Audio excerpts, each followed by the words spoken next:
नमस्कार, मैं हूं संजय शर्मा। आप देख रहे हैं 4 PM news network. Mock drill होनी है आज। पूरे देश में युद्ध का माहौल है।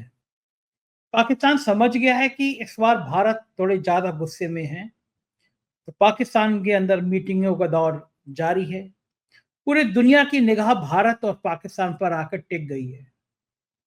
दुनिया चाहती है युद्ध ना हो, क्योंकि रूस और यूक्रेन का युद्ध देखा है। ईरान, इजराइल, फिलिस्तीन, इस तमाम युद्ध देखे हैं। हर जगह पे देखा है कि तबाही और तबाही है।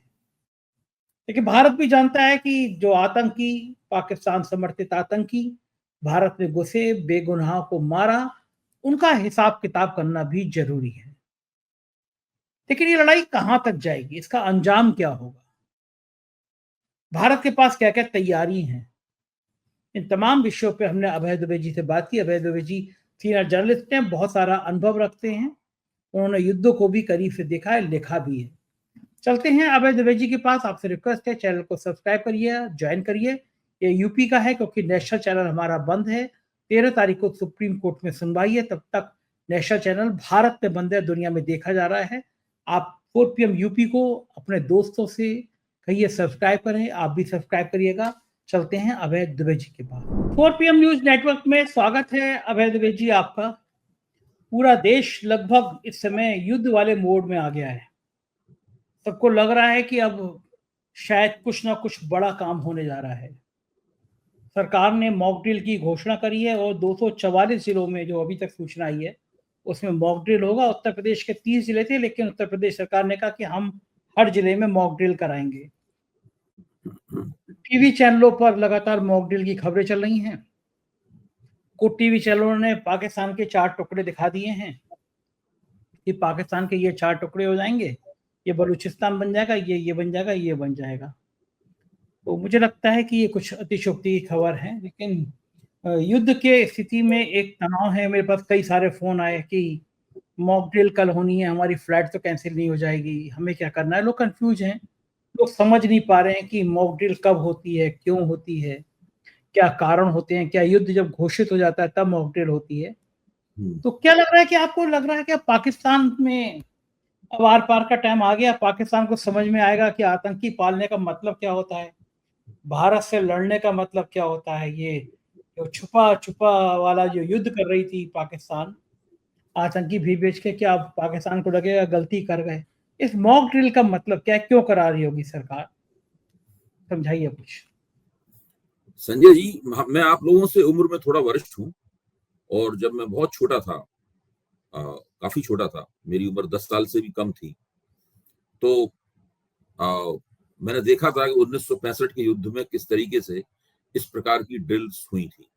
क्योंकि अंदेशा होता था कि हवाई हमला हो सकता है पाकिस्तान की तरफ से, इसलिए इस तरह के अभ्यास जनता को कराए जाते थे। उसके बाद 71 का युद्ध हुआ, उस वक्त भी सायरन बजता था, अंधेरा हो जाता था, इस प्रकार के अभ्यास होते थे। लेकिन उसके बाद से देश में कभी कोई ऐसी नौबत नहीं आई जिसमें मॉक ड्रिल हो सके। यहाँ तक कि जब कारगिल युद्ध हुआ, उसमें भी किसी किस्म की कोई मॉक ड्रिल नहीं हुई थी। इसके बाद में आतंकवादी हमले के जवाब में जब उड़ी स्ट्राइक हुई, उसमें भी कोई, उसके पहले भी कोई मॉक ड्रिल नहीं हुई थी। उसके बाद आतंकवादी हमले, पुलवामा के आतंकवादी हमले के बाद में जब बालाकोट एयर स्ट्राइक हुई, उसमें भी कोई मॉक ड्रिल नहीं हुई थी। इस बार मॉक ड्रिल आयोजित की जा रही है। तो इसका संदेश जनता को संदेश ये दिया जा रहा है कि भारत जब पाकिस्तान के ऊपर बड़ा हमला करेगा, तो बदले में पाकिस्तान भी भारत के ऊपर हमला कर सकता है। इसलिए हम लोगों को अभ्यास कर लेना चाहिए कि उस हमले से आम जनता, नागरिक लोग अपने आप को, अपना बचाव किस तरीके से करेंगे, उसकी बचाव की विधियां क्या होती हैं, बत्ती बुझा दी जाती है, जब सायरन बजे तो कहाँ छिपना चाहिए, वगैरह वगैरह। ये सब मॉक ड्रिल के आमतौर पर हिस्से होते हैं, सब लोग इस बात को जानते हैं। और मॉक ड्रिल का मतलब ये कतई नहीं है कि आपकी ट्रेनें कैंसिल हो जाएंगी या हवाई जहाज फ्लाइटें कैंसिल हो जाएंगी। जो लोग ये इस तरह की शंका उठा रहे हैं और चिंतित हैं कि उनकी यात्रा हो पाएगी नहीं हो पाएगी, उन्हें अपनी सामान्य बुद्धि की जांच भी करनी चाहिए कि वो इतना भी नहीं अगर जानते हैं और हवाई जहाज में बैठने जा रहे हैं, ट्रेनों में सफर करने जा रहे हैं, तो ये तो बड़ी अजीब सी बात है। मेरा मानना यह है कि पूरा मीडिया, मैं सोशल मीडिया की बात नहीं कर रहा हूं, जो इलेक्ट्रॉनिक मीडिया है, यानी जो व्यापारिक खबरी चैनल हैं, वो खबरी चैनल एक ही चीज की पुकार लगा रहे हैं 22 तारीख के बाद से, जिसको संस्कृत में कहते हैं युद्धम देही, युद्धम देही। युद्ध की मांग कर रहे हैं कि युद्ध होना चाहिए, युद्ध होना चाहिए, युद्ध होना चाहिए। यहां तक कि अगर कोई टिप्पणीकार एंकर या एंकरनियों के सामने ये सुझाव भी दे देता है कि भाई युद्ध की आवश्यकता नहीं है, या युद्ध होने से भारत अंतरराष्ट्रीय परिस्थितियों में फंस सकता है, बड़ी समस्या हो जाएगी, अर्थव्यवस्था हमारी पीछे चली जाएगी, तो एंकर और एंकरनियां नाराज हो जाती हैं उससे। वो कहती है इन सब बातों से हम बाद में निपटेंगे, पहले हमें पाकिस्तान को कड़ा जवाब देना है, पहले युद्ध होना चाहिए। और उन्हें पता है, उनको पूर्ण विश्वास है कि भारतीय सेनाएं पाकिस्तान का मुंह कुचल देंगी, मुंह तोड़ देंगी पाकिस्तान का। और मुंह तोड़ जवाब, ये तो एक ऐसी बात हो गई है, इसको कम से कम 22 तारीख के बाद से 1 लाख बार कहा जा चुका होगा, मुंह तोड़ जवाब, मुंह तोड़ जवाब, मुंह तोड़ जवाब। ये पूरा माहौल बना हुआ है। यहां तक कि रक्षा मंत्री राजनाथ सिंह जी भी टीवी के ऊपर तो अपने बयान में कह चुके हैं कि जो जनता चाहती है वही होगा। जनता क्या चाहती है उसकी आवाज टीवी से निकल रही है। जनता से तो किसी ने पूछा नहीं है, ऐसा तो नहीं कोई सर्वे किया गया हो कि भाई आप युद्ध चाहते हैं कि नहीं चाहते हैं। जनता की मांग पे तो युद्ध होते नहीं है। कोई ये क्रिकेट के मैदान में लगाया जाने वाला छक्का थोड़ी ना है कि जनता की मांग पे सलीम दुर्रानी ने छक्का मार दिया है, या जनता की मांग पे गाया जाने वाला, हम जनता की मांग की है, हम गाने को 3 बार गाएंगे। ये वो मसला थोड़ी ना कि मंच पे कलाकार खड़ा हुआ है, जनता बार बार मांग कर रही है और कलाकार लगातार गाने गा रहा है, या फिल्म स्टार खड़ा हुआ है और बार बार अपने डायलॉग बोल रहा है कि कालिया अब तेरा क्या होगा। तो ये जो पूरा माहौल बनाया गया है कि जनता की मांग पर युद्ध का आयोजन होगा। आप सोचिए मतलब कि किस तरह की राजनीति सार्वजनिक जीवन में की जा रही है। मॉक ड्रिल जो है वो उस चीज को और ज्यादा पुष्ट कर रही है, इस माहौल को। अच्छा, इस पूरी प्रक्रिया में हो ये रहा है, मेरी अपनी समझ ये है कि सरकार के हाथ बनते जा रहे हैं।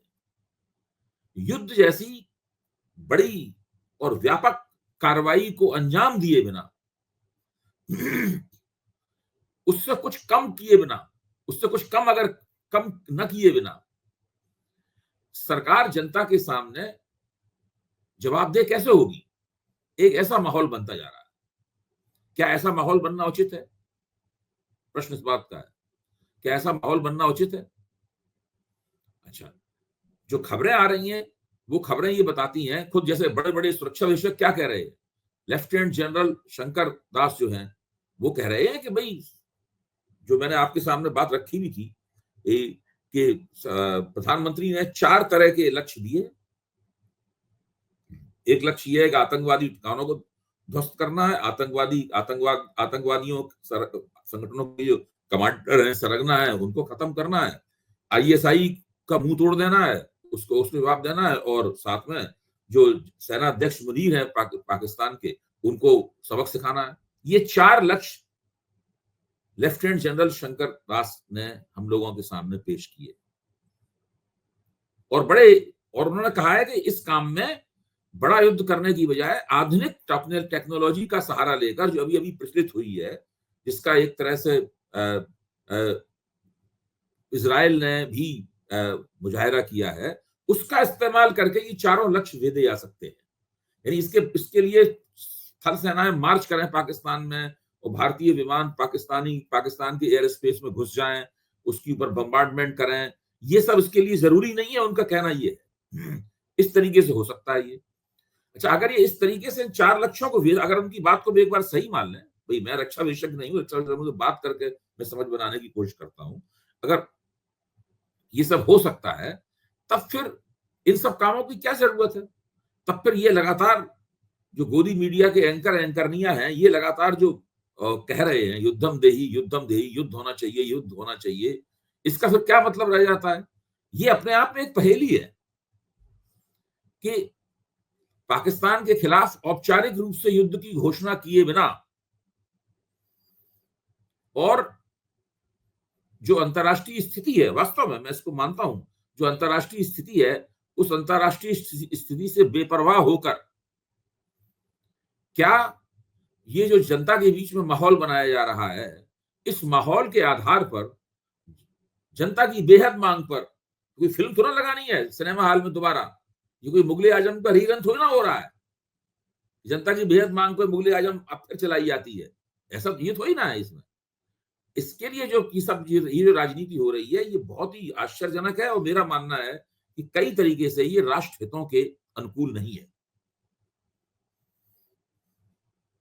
लेकिन क्या किया जाए, क्योंकि जनमानस इतने गुस्से में है। हमारे साथियों की 26 लोगों की मौत हुई है, आतंकियों ने मारा है उनको। हर इंसान चाहता है कि इस बार पाकिस्तान को घुस के उसका सबक सिखाया जाए, उसकी हैसियत बताई जाए कि तुम्हारी हैसियत क्या है, उन आतंकियों को सबक सिखाया जाए। तो जब जन भावना इतनी उफान पर है, एक एक आदमी चाह रहा है कि पाकिस्तान को सबक सिखाया जाए, तो फिर सरकार के भी तो हाथ बंधे हुए। सरकार क्या करे इन परिस्थितियों नहीं में, मैं वो नहीं करे तो। नहीं, आपकी बात सही है, मैं तो आपकी बात को दोहरा रहा हूं। मेरा कहना यह है कि मेरा कहना है कि ठीक है, जनता जन भावनाएं उफान पर हैं, लेकिन जिसको गवर्नमेंट कहते हैं, गवर्नमेंट तो इसलिए कहते हैं कि आम भाषा में कहा था गवर्नमेंट जो वो है जो मिनट मिनट पर गौर करे। मतलब गवर्नमेंट को अगर हिंदीकरण किया जाए तो उसका यही है, गवर्नमेंट वो है जो मिनट मिनट पर गौर करे। सरकार तो युद्ध जैसा कोई कदम उठाने से पहले बहुत तरह तरह के आकलन करेगी, उसमें व्यवहारिक रूप से राजनीतिक नफे नुकसान के आकलन भी होंगे, भारतीय अर्थव्यवस्था को क्या नुकसान फायदा होगा उसके भी आकलन होंगे। ये भी आकलन होगा कि भाई चीन खुल के पाकिस्तान के साथ खड़ा हुआ है। ये भी आकलन होगा कि अमेरिका ने केवल आत्मरक्षा की बात कही है, अमेरिका ने कोई पाकिस्तान पे हमला करने की इन्हें हरी झंडी नहीं दी है। बहुत सारी बातें होंगी उसमें। ये भी आकलन होगा कि तुर्की के विमान जो है वो कराची के हवाई अड्डे पर उतरने लगे हैं, हरकुलिस विमान जो कि युद्ध सामग्री लाए हैं वहां से, पाकिस्तान युद्ध सामग्री भी जमा करने लगा है। ये इन सब बातों का आकलन होगा। इन सब बातों का आकलन करने के बाद में भाई एक तरफ तो मैं मानता हूं कि रक्षा सेनाएं वैज्ञानिक तरीके से उपलब्ध सूचनाओं, उपलब्ध इंटेलिजेंस के आधार पर इन तमाम चीजों का आकलन कर रही होंगी। और मैं एक मतलब मेरे सामने एक परिदृश्य की कल्पना कर रहा हूं, प्रधानमंत्री को, रक्षा मंत्री को पल पल की रिपोर्ट दी जा रही होगी, और दूसरी तरफ यहाँ पे सार्वजनिक जीवन में मीडिया के जरिए घमासान मचा हुआ है, और सरकार इस घमासान के अंदर मॉक ड्रिल करा के और योगदान कर रही है। इस बीच में विनय नरवार, जो जिनकी पत्नी का एक बयान बड़ा वायरल हुआ था, जो मारे गए थे पहलगांव में, उनकी पत्नी, उन्होंने कहा था कि वो फसाद नहीं चाहती, कश्मीरियों ने मदद करी, हिंदू मुसलमान नहीं चाहती। उसके बाद बेहद अशोभनीय तरीके से, बेहद निर्लज तरीके से, बेशर्मी से लोगों ने उनकी पत्नी को ट्रोल करना शुरू किया, हिमांशी को। बताइए, कुछ दिन पहले शादी हुई, अपने पति को खोया, और एक अच्छी बात कह रही है कि हिंदू मुसलमान फसाद नहीं होना चाहिए इस समय। तो जब युद्ध का माहौल है पूरे देश में, तो इस तरह के फसाद तो देश को और परेशान करते हैं, आंतरिक स्थिति गड़बड़ाते हैं। उसको ट्रोल किया गया बुरी तरह से। राहुल गांधी पहुंचे उसके पास में, हिमांशी के पास में। अखिलेश यादव ने भी बहुत बुरी तरह से फटकारा है जो लोग हिमांशी को ट्रोल कर रहे हैं। ऐसे माहौल में बताइए, एक विधवा जो कुछ ही दिन हुए शादी को, उसने इतना ही कह दिया कि कश्मीरी लोग बहुत अच्छे हैं, जो वास्तव में है। हर कोई कश्मीरी कोई आतंकवादी तो है नहीं, कश्मीर दिल हिस्सा है, हमारे आत्मा है हमारे देश की। तो उसने कहा कश्मीरी अच्छे हैं और ये हिंदू मुसलमान वाले फसाद नहीं करने चाहिए। किस हद तक बेशर्मी भरा ट्रोल मानते हैं आपको जो ये कहा जा रहा है? किस हद तक वो लोग देश को पसंद करते होंगे जो हिमांशी को ट्रोल कर रहे हैं? देखिए, मुसलमानों के प्रति घृणा पर आधारित एक ट्रोल आर्मी बनाई गई है। इस ट्रोल आर्मी को बनाने की जिम्मेदारी भारतीय जनता पार्टी और उससे भी ज्यादा मोदी भक्तों की है। ये एक खास तरह की ट्रोल आर्मी है। इससे पहले जब मोदी जी की सरकार नहीं आई थी, उससे पहले ये ट्रोल आर्मी नहीं हुआ करती थी इस तरह की। ये वो है, आप कुछ भी कीजिए, अगर आप मुसलमान हैं और आप कोई भी चीज, कोई भी बात मुसलमानों के पक्ष में कहते हैं, तो तुरंत आपकी माँ का आपको तुरंत बताया जाता है कि आपकी माँ जो है वो किसी मुसलमान के साथ सोई होगी। मुझे अच्छी तरह याद पड़ता है कि अब चूंकि सोशल मीडिया है, इसलिए ट्रोल आर्मी बनी हुई है। ये प्रवृत्ति राष्ट्रीय स्वयंसेवक संघ और हिंदुत्व की विचारधारा के समर्थक लोगों में लंबे अरसे से पाई जाती है। जब प्रभाष जोशी जनसत्ता के संपादक थे, उन्होंने जब राष्ट्रीय स्वयंसेवक संघ की बाबरी मस्जिद ढह जाने के बाद में राष्ट्रीय स्वयंसेवक संघ की जो भूमिका है, कार सेवकों की जो भूमिका है, उसकी जब आलोचना करनी शुरू की, तो उसके बाद इस तरह के वहां पत्र आने लगे संपादक के नाम इस और उसमें कहा जाता था कि प्रभाष जोशी की माँ किसी मुसलमान के साथ सोई होगी, तभी ये पैदा हुआ है संपादक। प्रभाष जी ने इसको खुद लिखा है, प्रभाष जी ने खुद लिखा कि ऐसी ऐसी बातें मेरे बारे में कही जा रही हैं। देखिए, एक बहुत पहले एक तरह की वेबसाइट हुआ करती थी, इसका नाम था सोर्ड ऑफ ट्रुथ। उस वेबसाइट का केवल एक ही काम था कि जो गांधी नेहरू परिवार है उसको मुसलमान साबित करना। साफ कहा जाता था कि मोतीलाल नेहरू, जवाहरलाल नेहरू ये सब दरअसल मुसलमान हैं। आज भी ट्विटर के ऊपर इस तरह की तस्वीरें बनाई जाती हैं, मीम्स बनाए जाते हैं, नीचे लिखा जाता है राहुल खान, ये लिखा जाता है उसके ऊपर, इस तरह की बनाई जाती हैं। जब पिछली बार पश्चिम बंगाल का चुनाव चल रहा था, विधानसभा चुनाव चल रहा था, तब ममता बनर्जी को खाला ममता और बेगम ममता लिखा जाता था। जैसे ही उत्तर प्रदेश में चुनाव की दुंदुभी बजती है, वैसे ही योगी आदित्यनाथ कहने लगते हैं अखिलेश के अब्बा, मुलायम सिंह को कहने लगते हैं अखिलेश के अब्बा। यानी फौरन ही इस प्रकार की बातें की जाने लगती हैं। ये पूरा एक कॉम्पैक्ट है।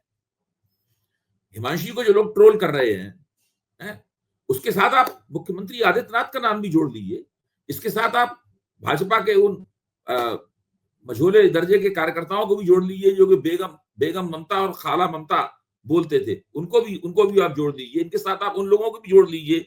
जब बाबरी मस्जिद 1992 में टूटी थी, तो प्रभाष जोशी की माँ के बारे में कहा करते थे कि जरूर ये माँ किसी मुसलमान के साथ सोई होगी, तब प्रभाष जोशी की पैदाइश हुई।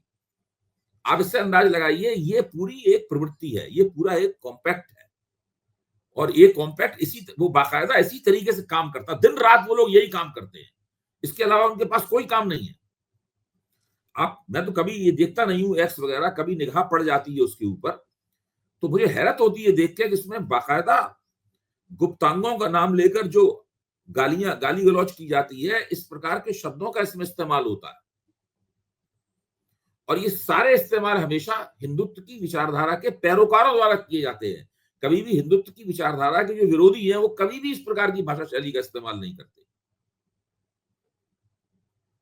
एक चीज और बड़ी इंपॉर्टेंट है कि मैं बता रहा हूं आपको, भारतीय गृह मंत्रालय ने ये कहा कि 7 मई को सिविल डिफेंस मॉक ड्रिल होगी। भारतीय जनता पार्टी ने एक एक्स पर गृह मंत्रालय का पत्र साझा किया और लिखा यह है कि सभी नागरिक, भाजपा कार्यकर्ता, नेताओं और छात्रों से अपील की जाती है आगे आए, स्वयं सेवा करें, आपकी भागीदारी से फर्क पड़ेगा। उन्होंने लिखा कि ये मॉक ड्रिल जो हो रही है, ड्रिल के मुख्य घटकों में हवाई हमले की चेतावनी वाले सायरन को सक्रिय करना और सारी चीजें ये करना, इसका पूर्वाभ्यास है। ये स्वयं सेवक आए और इसमें भागीदारी करें। अखिलेश यादव ने कही काम सेना का है, ये भाजपा को कैसे पता जो कि युद्ध होगा या नहीं होगा। ये स्वयं सेवकों को भर्ती करने का इन्होंने अभियान शुरू कर दिया। मतलब कि युद्ध के समय भी इस तरह की बातें, इस तरह की राजनीति की जा रही है। खड़गे जी ने भी कहा कि जब इनपुट पता था कि प्रधानमंत्री पर हमला होने वाला है पहलगांव में, तो फिर उस पर सुरक्षा बढ़ाई क्यों नहीं गई। तो ये क्या माना जाए कि विपक्ष गलती पे है, सत्ता पक्ष गलती पे है, कौन गलती पे है सब? देखिए, अभी इस वक्त ऐसा समय है जिसमें हमें कौन गलती पे है कौन नहीं है ये ढूंढना बंद कर देना चाहिए। विपक्ष खुल के सरकार के साथ में है, हम लोग भी सरकार के साथ में, हम और आप भी सरकार के साथ में। लेकिन इसका मतलब ये नहीं है कि हम मुंह में दही जमा लें और हम चुपचाप बैठ जाएं। हैं? सवाल ये है कि ये जो नागरिक सुरक्षा के लिए, हवाई हमले के अंदेशे के खिलाफ जो नागरिक सुरक्षा के लिए मॉक ड्रिल की जा रही है, इस मॉक ड्रिल के अंदर ये मॉक ड्रिल दरअसल जो अधिकारी तंत्र है, यानी नौकरशाही है, यानी सरकारी कर्मचारी हैं, उनके नेतृत्व में ये मॉक ड्रिल होती है। मॉक ड्रिल होनी है 7 तारीख को, मतलब मॉक ड्रिल आज होनी है। अच्छा, इतने कम समय में आप पब्लिक के बीच में से, जनता के बीच में से अगर आप स्वयंसेवकों को लेंगे, तो आप उनको ट्रेन कैसे करेंगे? अगर आपको जनता के बीच के स्वयंसेवकों पर ही भरोसा करना था, तो आप कम से कम 1 हफ्ते पहले, 15 दिन पहले उनको आपको भर्ती करना चाहिए था। ऐसे स्वयंसेवकों के दल बनाने चाहिए थे। आप कैसे अचानक आप 5 मिनट में उन्हें कैसे ट्रेन कर देंगे? तो ये क्या है? ये सिर्फ इस जो माहौल बना है, उस माहौल के राजनीतिकरण का तरीका है। इसी जरिए कुछ राजनीतिक समर्थक मिल जाए हमें, जो हमारे साथ जुड़ जाएं। ये उस प्रकार का हथकंडा है। भारतीय जनता पार्टी हर चीज का पॉलिटिसाइजेशन, हर चीज का राजनीतिकरण करने के हथकंडे उसको आते हैं, और मुझे लगता है कि उससे ज्यादा एक और कोई हथकंडा नहीं है। तो इस दौर में क्या ये करना ठीक है? इस दौर में ये अपील करना कि स्वयंसेवक आएं और संभालें, ये अपील करना क्या ठीक है? मैं तो कह रहा हूं ना कि इसकी कोई जरूरत नहीं थी, क्योंकि ये अव्यावहारिक भी है साथ में। भाई, इस नाम पे जो लोगों को स्वयंसेवक बनाया जाएगा, वो दरअसल एक तरह से उनको हिंदुत्ववादी विचारधारा में दीक्षित करने का एक जरिया बन के रह जाएगा, इसके अलावा और कुछ नहीं। मतलब इस, मान लो इस अपील के जवाब में अगर कुछ लोग अपनी मर्जी से सामने आते हैं, या कुछ लोगों को अपनी मर्जी सामने लाया जाएगा, तो ये, इसके अलावा इसका और कोई फलितार्थ नहीं होगा, कोई परिणाम नहीं होगा। भारतीय जनता पार्टी इससे कुछ राजनीतिक लाभ उठाने के अलावा और कुछ भी नहीं कर पाएगी, क्योंकि दरअसल तो उनको जिस प्रकार का प्रशिक्षण मिलना चाहिए, तभी तो वो स्वयंसेवक बन पाएंगे इस तरह के। उसका उसका समय तो है ही नहीं आपके पास। ये बात तो ठीक है। बीच में राजनीति की खबर ये भी हुई कि मायावती सतीश मिश्रा के साथ चुनाव आयोग गई। चुनाव आयोग से मेरी ईमानदारी से चुनाव, पारदर्शी तरीके से चुनाव हो, तमाम बातें उन्होंने कही। और चुनाव आयोग ने बाद में ट्वीट भी किया, एक्स पे लिखा कि मायावती जी बहुजन समाज पार्टी के नेता से मुलाकात का ब्यौरा दिया। ये अपने आप में अचंभित करने वाली बात है कि मायावती खुद गई वहां पे, सतीश मिश्रा से गई, और ऐसे दौर में गई जब पूरे देश में सिर्फ युद्ध की बातें हो रही है, मायावती चुनाव आयोग पहुंच गई। इसका क्या राजनीति है इस दौर में, इस समय में? इसका क्या मतलब है? ये तो खुद भी ताज्जुब में होने वाली बात है। सवाल इस बात का है कि इस वक्त जो देश में राजनीति हो रही है, जिस प्रकार का माहौल है, लोगों के दिमाग में तो इस प्रकार की बात है ही नहीं। मैं ये मानता हूं कि चुनाव स्वतंत्र और निष्पक्ष हो, ये इस देश की एक समस्या है, और उसके लिए चुनाव आयोग पर विपक्ष को दबाव डालना चाहिए। मायावती को उस दबाव डालने की प्रक्रिया है, में उसका अंग बनना चाहिए। वो तो बात समझ में आती है बात, लेकिन अभी तो कोई इसकी तुक नहीं दिखाई पड़ रही दूर दूर तक, और मायावती इस प्रकार का काम करती हुई दिखाई पड़ रही है। तो बहन जी की जो राजनीति है, वो विचित्र किंतु सत्य है। विचित्र है लेकिन सत्य भी है। समझ में नहीं आ रही है, लेकिन वो कर भी रही है, और वो हमें दिखाई भी पड़ रहा है। और इस विचित्र किंतु सत्य की राजनीति से खुद उनके समर्थक ही भ्रमित हैं। उनके जो पारंपरिक समर्थक हैं, वो इस बात में भ्रमित हैं कि बहन जी दरअसल कर क्या रही हैं, और बहन जी क्यों ऐसा कर रही हैं, और बहन जी को ऐसा करने के क्या फायदे हैं। ये सब सवालों से उनका दिमाग घूमा हुआ है।